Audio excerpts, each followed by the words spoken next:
बोलो गोवर्धन गिरिराज, गोवर्धन गिरिराज, गोवर्धन गिरिराज, गोवर्धन गिरिराज, गोवर्धन गिरिराज, गोवर्धन गिरिराज, गोवर्धन गिरिराज, गोवर्धन गिरिराज, गोवर्धन गिरिराज, गोवर्धन गिरिराज, गोवर्धन गिरिराज।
हे गुरुदेव, हम कितने सौभाग्यशाली हैं कि हमें आपके मुखारविंद से गिरिराज गोवर्धन की महिमा सुनने का अवसर प्राप्त हुआ।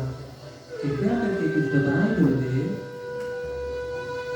नित्य लीला, नित्य धाम, इस पूरे ब्रह्मांड में ये जो हमारी पृथ्वी है ये अत्यंत भाग्यशाली है।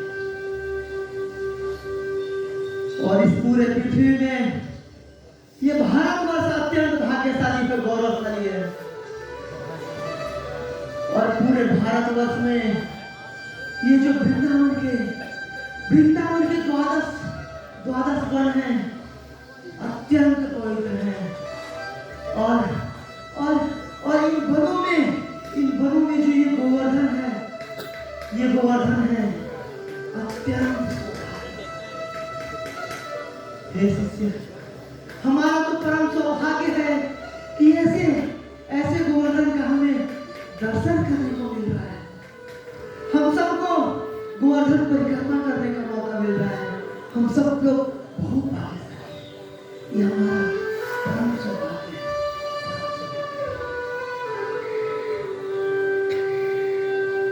हे गुरुदेव, यह पर्वत यहाँ पृथ्वी पर कैसे आया? बहुत अच्छा प्रश्न पूछा तुमने। इस गोवर्धन के पृथ्वी पे आने के पीछे अत्यंत ही अद्भुत रमणीय कथा है। एक बार की बात है, राधा और कृष्ण साक्षात गोलोक धाम में बैठे थे। गोलोक धाम में। और इस प्रकार आपस में बातचीत कर रहे थे।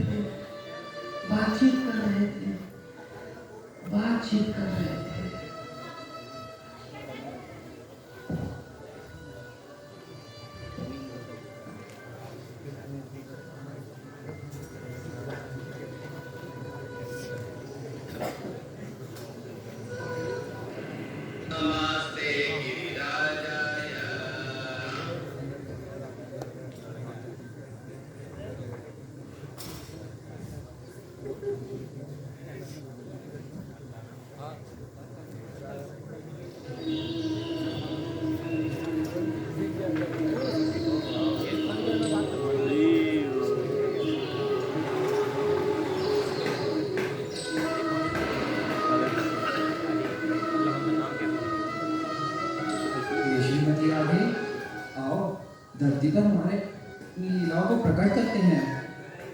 क्या? तो धरती पर क्यों प्रभु? क्या आपको पता नहीं, धरती पर हमारे अवतरित होने का समय हो गया है, जैसा कि ब्रह्मदेव और भूमि देवी ने अपनी प्रार्थनाओं में गाया है। पर मैं स्थान पे बिल्कुल खुश नहीं रह सकती। ना ही तो वृंदावन हो, ना ही गोवर्धन, ना ही यमुना बहा करती हो। मेरा हृदय रो उठेगा प्रभु, रो उठेगा। आपकी इच्छाओं का भली भांति ध्यान है मुझे। मैंने उन्हें पहले ही धरती पर भेज दिया है। क्या गोवर्धन मुझे अति प्रिय है, क्योंकि ये आपकी प्रेम का साक्षात प्रतीक है। हे वृंदावनेश्वरी, गोवर्धन का बीज प्राकट्य मेरे हृदय से आपकी इच्छा अनुसार हुआ है, ताकि हम अपनी नित्य लीला प्रकट कर सके। गोवर्धन ने द्रोणाचल के पुत्र के रूप में अवतार लिया है।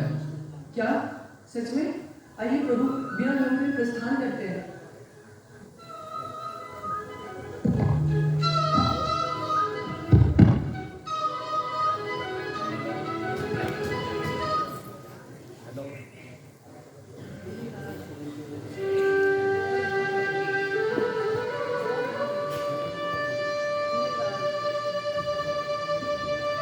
गिरिराज, गिरिराज, नमस्ते गिरिराज। श्री गोवर्धन नामिने, अशेष क्लेश नाशाय, परमानंददायिने, परमानंददायिने। गुरुदेव, गोवर्धन को गिरिराज कहा जाता है, हाँ, पर इसका आकार तो हिमालय के विशाल पर्वतों से काफी छोटा है। हाँ। ऐसा कैसे गुरुदेव? क्या बताइए। गोवर्धन कोई साधारण पर्वत नहीं है, साक्षात गोलोक वृंदावन से उतरा हुआ पर्वत है। और जितने भी लोगों को इसके परिक्रमा करने का, दर्शन करने का भी सौभाग्य प्राप्त होता है, उनका जीवन धन्यातिधन्य हो जाता है। ये गोवर्धन हिमालय का भाग है। एक बार की बात है, पुलस्त्य ऋषि भ्रमण करते हुए हिमालय की तराइयों में जा पहुंचे, और वो गोवर्धन को देख करके ऐसे मनोहित हो गए, मन मोह लिया मानो उनका गोवर्धन ने, और इस प्रकार कहने लगे, श्री गोवर्धन, श्री गोवर्धन, जय गोवर्धन।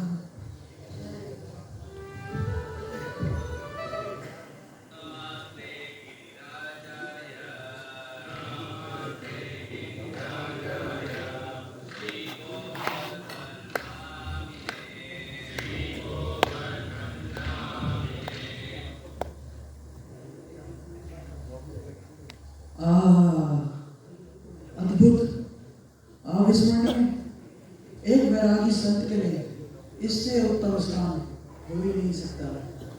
ये माधवी, ये चंपा, ये फूलों की सुगंध, ये मधुमंद, ये मधुकर, मैंने अपने जीवन में ऐसा दिव्य स्थान आज तक नहीं देखा। स्वागतम। हे महान महर्षि पुलस्त्य, मेरा परिणाम स्वीकार करें। मैं आपकी किस प्रकार सेवा कर सकता हूँ? हे महान राजन, आपकी ये सुंदर पर्वत जीवन पटाई अद्भुत जड़ी बूटियों एवं पवित्र नदियों से भरी हुई है। जैसा कि आपको पता ही होगा, मैं भगवान शिव की नगरी काशी में रहकर तपस्या करता हूँ, परंतु वहाँ एक भी ऐसा पर्वत नहीं। इसलिए मैं आपसे आपके पुत्र गोवर्धन का दान मांगने आया हूँ। हे महान महर्षि, आपने मुझसे पर्वत ही नहीं अपितु मेरे प्राण मांग लिए। गोवर्धन मुझे अत्यंत प्रिय है। हे राजन, गंगा के सभी का सभी तरह से मुक्ति देने में पर्याप्त है, परंतु ऐसा एक दिव्य पर्वत होने से मुझे अपने तप में वृद्धि होगी। अरे, अब मैं क्या करूं? मैं इन महान महर्षि को नाराज भी नहीं कर सकता और अपने पुत्र को भी नहीं। पिताश्री, आप दुखी ना हो। कृपया मुझे इन महात्मा के साथ जाने दें। इनके साथ मुझे साधु संग का लाभ प्राप्त होगा। हे महर्षि, आप मुझे कैसे लेके जाएंगे? मैं तो 8 योजन लंबा, 5 योजन चौड़ा और 2 योजन ऊंचा हूँ। हे गोवर्धन, हम आपको अभी तप की शक्ति से आकाश मार्ग के द्वारा काशी लेकर जाएंगे। ठीक है महर्षि, पर मेरी एक प्रतिज्ञा है। यदि आप मुझे किसी स्थान पर रख देते हैं तो मैं वहां से नहीं उठूंगा। ऐसा ही होगा गोवर्धन, ऐसा ही होगा। काशी की ओर जाते हुए उन्हें ब्रजमंडल के ऊपर से गुजरना था। तभी गोवर्धन ने मन में एक विचार किया। मेरे प्रिय भगवान, इन सभी ब्रह्मांड के स्वामी श्री कृष्ण इसी धरती पर, यही ब्रज मंडल पर अवतरित हो गए और अपनी लीलाओं का प्रदर्शन अपने सभी ग्वाल बालों, सखियों एवं कइयों के साथ किया करेंगे। तो क्यों ना कुछ ऐसा किया जाए कि महर्षि मुझे यहीं छोड़ दे।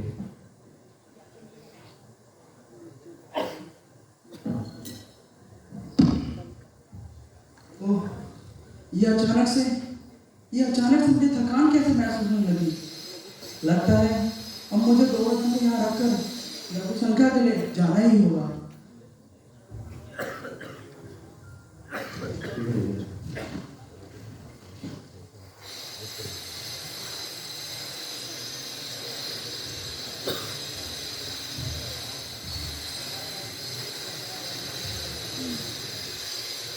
चलो गोवर्धन, अब हमें चलना चाहिए।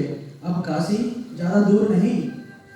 क्षमा करें महर्षि, जैसा कि मैंने आपको वचन दिया था, यदि मैं एक बार किसी स्थान पे रखा गया तो वहां से नहीं उठूंगा। हे पर्वत, तुम ऋषि पुलस्त्य की इच्छा का अनादर कर रहे हो। तुम्हें मेरी शक्तियों का भान नहीं। हे महर्षि, मेरा संबंध तो इसी स्थान से है। हे गोवर्धन, जाओ, मैं तुम्हें श्राप देता हूँ कि तुम दिन प्रतिदिन तिल तिल घटते जाओगे और अंततः धरती में समा जाओगे।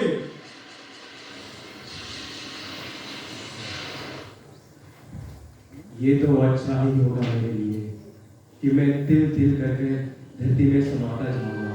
नहीं तो किस प्रकार मेरे प्रिय भगवान श्री कृष्ण इतनी ऊंची चोटी पर अपनी लीलाओं का प्रदर्शन किया करेंगे। हे भगवान श्री कृष्ण, कृपया मुझे अपनी प्रेममय भक्ति में संलग्न करें। मैं केवल और केवल आपका हूँ श्री कृष्ण, केवल और केवल आपका।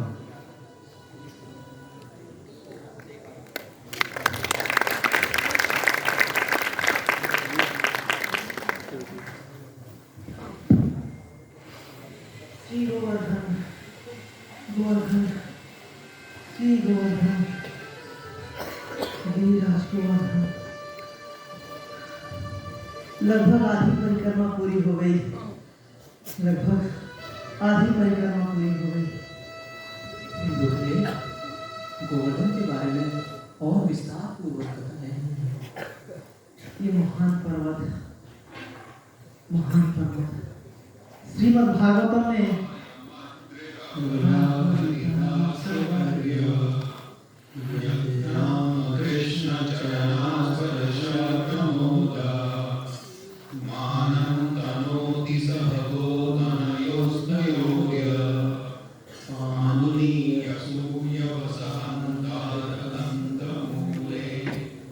ये जो गोवर्धन है, श्रीमद् भागवतम में 3 हरिदास का वर्णन किया गया है।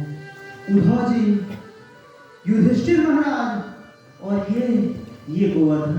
और गोवर्धन इन तीनों हरिदासों में सर्वश्रेष्ठ हैं। हरिदास वरे कहा गया है। गोवर्धन अनेक प्रकार से भगवान की सेवा किया करते थे।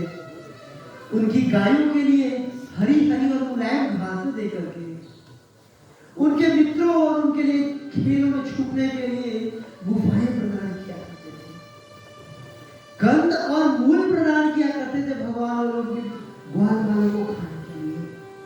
और भगवान के चरणों का स्पर्श पा करके अत्यंत प्रमोदित रहा करते थे, अत्यंत खुश रहा करते थे। चलो अब आगे चलते हैं। जहां पर ये लीला हुई थी, एक बार इंद्र भगवान से कुपित होकर गए। भगवान ने इंद्र की पूजा रखवा दी थी और इंद्र उनसे कुपित होकर पूरे वृंदावन को मारने के लिए आतुर हो उठे। आओ परिक्रमा आगे बढ़ाते हैं, परिक्रमा में आगे चलते हैं, आगे चलते हैं।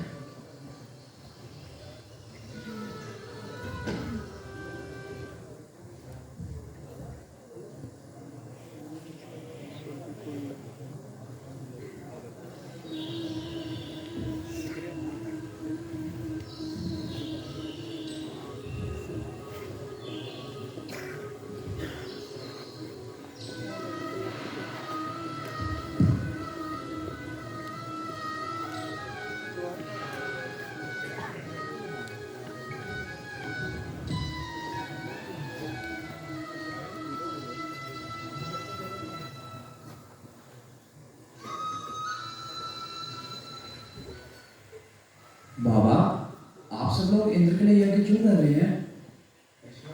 हमें हर साल इनके लिए यज्ञ करना ही पड़ता है क्योंकि वो हमें वर्षा देते हैं। बिल्कुल वैसे ही जैसे हमें हर वर्ष महाराज कंस को कर चुकाना पड़ता है। नहीं कृष्ण, महाराज इंद्र जो है वो बुरे नहीं है, वो तो बारिश को देखता है।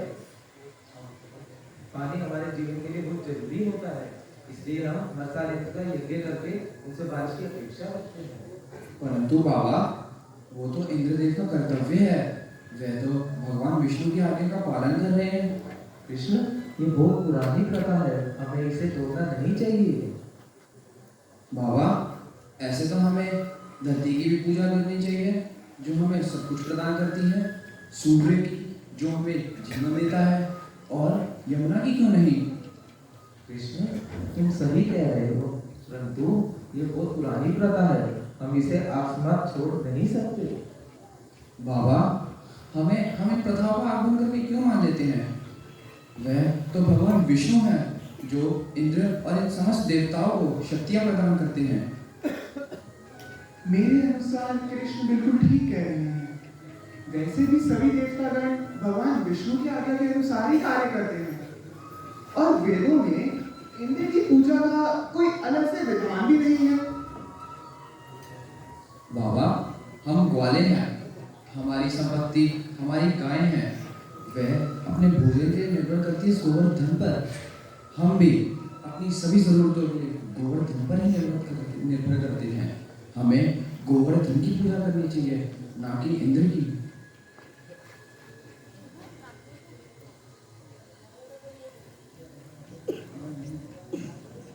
सभी ब्रिजवासियों ने फिर अपने अपने चढ़ावे के साथ गोवर्धन की जय बोली। जय गोवर्धन, जय गोवर्धन, जय गोवर्धन। वृंदावन वासियों को गोवर्धन पूजा करते हुए बादलों ने अपने सरदार संवर्तक को बुलाया और संवर्तक तुरंत इंद्र के महल की तरफ दौड़ते हुए गया और बोला, देखिए इंद्र महाराज, ये वृंदावन में क्या हो रहा है। और उसके बाद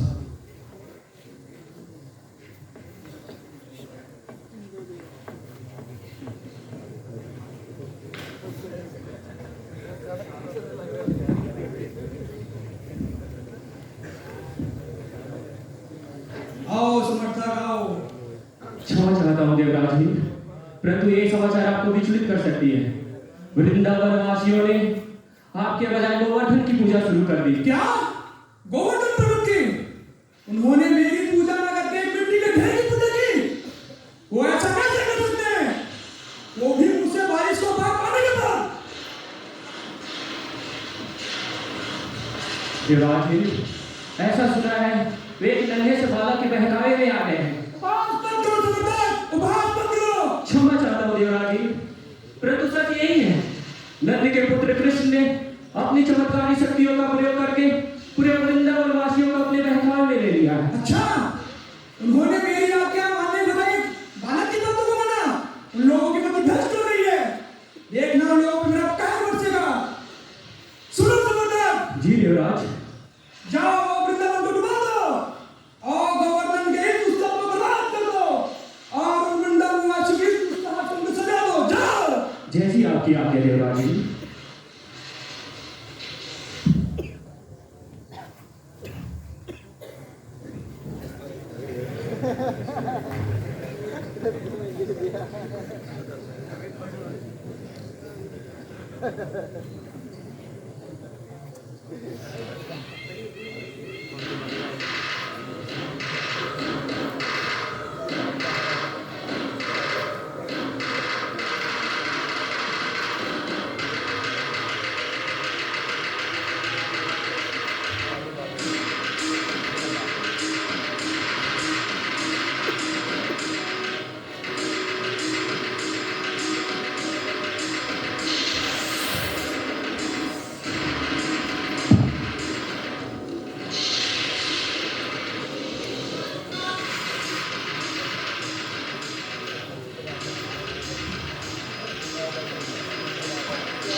कृष्णा, कृष्णा,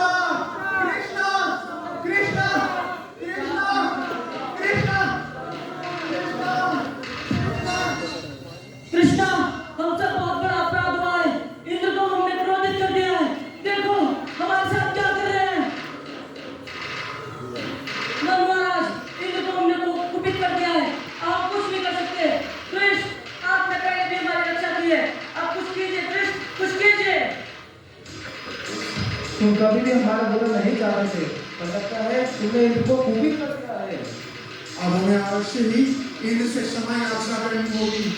रुको, कृष्ण कभी भी हम पर या हमारे वृंदावन पर आंच नहीं आने देगा। आपने सही कहा क्या? मेरा प्रेम इंद्र की दृढ़ता से भी कहीं ज्यादा अधिक है। मैं आपकी अवरक्षा अवश्य करूंगा। आओ मेरे साथ।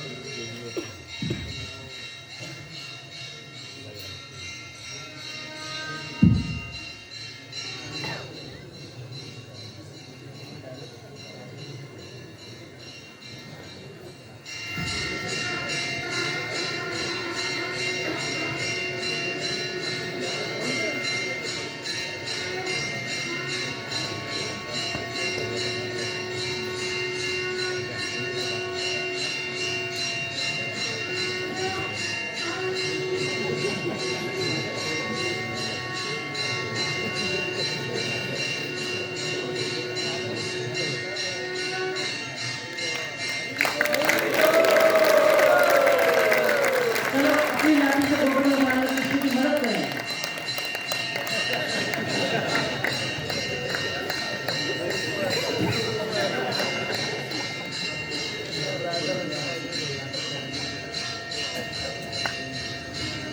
ऐसा नहीं हो सकता, ऐसा नहीं हो सकता। यह असंभव है। यदि इंद्र के आदेशानुसार हमने पूरे वृंदावन को नहीं डुबोया तो यहाँ पे कोई दया नहीं करने वाले। आगे बढ़ो मेरे योद्धाओं, आगे बढ़ो और तब तक वर्षा करते रहो जब तक पूरी वृंदावन डूब ना जाए।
देवराज इंद्र,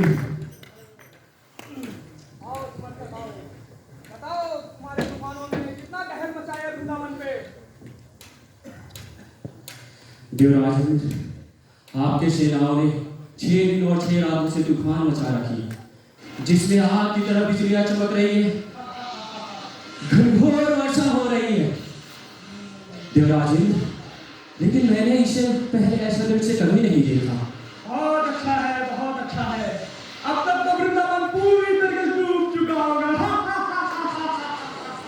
काश मैं ऐसा कहता था देवराज इंद्र, लेकिन सच ये है हमारे तूफान भी कृष्ण के सामने नहीं टिक पाए। क्या हमारे तूफानी योद्धे बच्चे से प्राप्त हो गए? देवराज इंद्र, उसने गोवर्धन को अपने सर पे उठा रखा है और पूरे वृंदावनवासी और उनके पशुओं की सेवा कर रहा है। लगता है 6 दिनों से वर्षा के कारण तुम अंधे हो गए हो समर्थक। मेरे वहां रावत को बुला जाए, हम स्वयं जाएंगे वृंदावन के ऐसे चमत्कार को देखेंगे।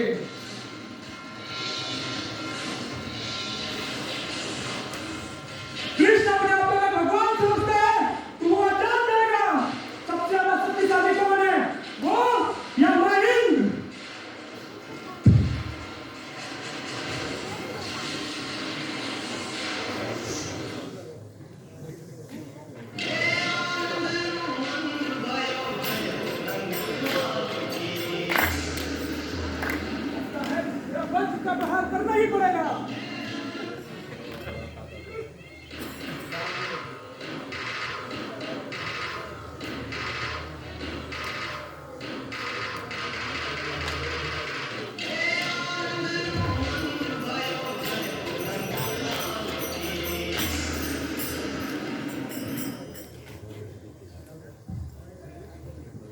हे कृष्ण, बाहर वर्षा और तूफान दोनों ही आ चुके हैं।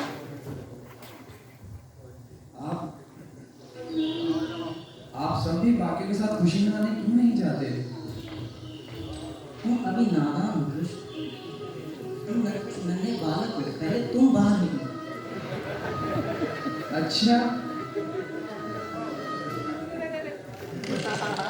क्या आप अभी भी चाहते हैं कि मैं आपसे पहले जाऊं?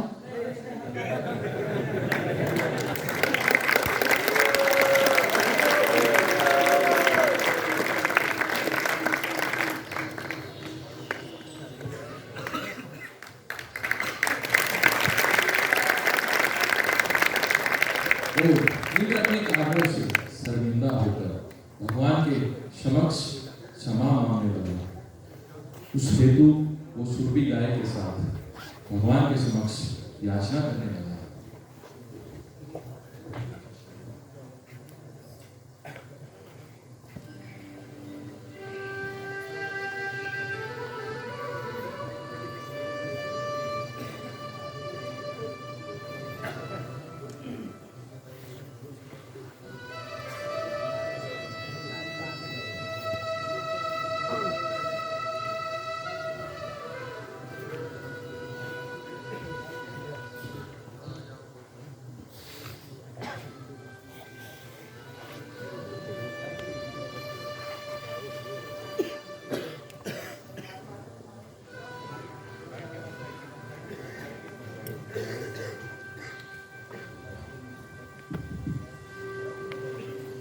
भगवान श्री कृष्ण की जय हो।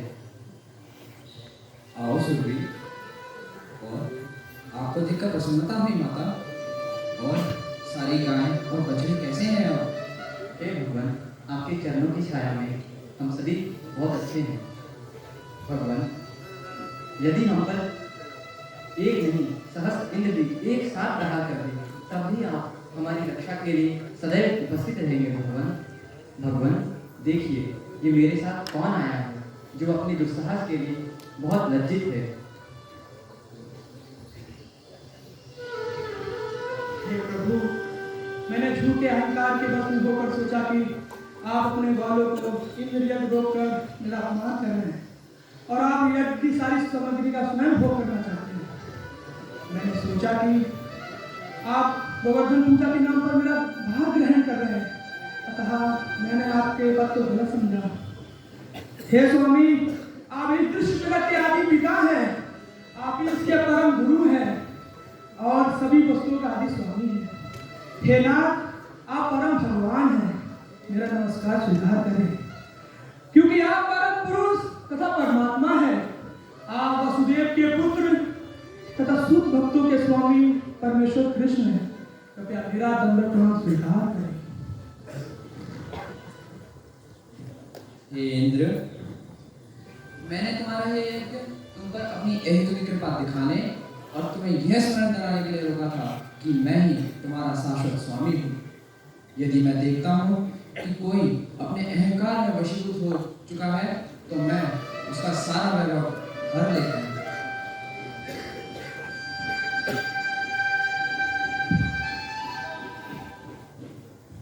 और भगवान प्रसन्न होकर इंद्र को क्षमा कर देते हैं और फिर इंद्र सभी देवी देवताओं के साथ भगवान के भव्य अभिषेक के लिए तैयारी किए जाते हैं।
गोवर्धन के, गोवर्धन परिक्रमा के।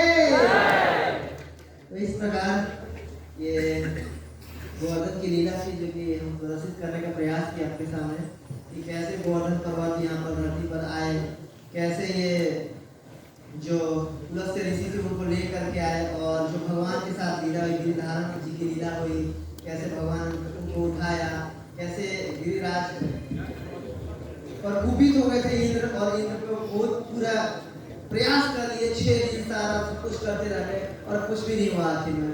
तो ये सब लीला हमने आपके सामने प्रदर्शित करने की कोशिश किया और ये सब भक्त में आप इनके लिए प्रार्थना कर सकते हैं कि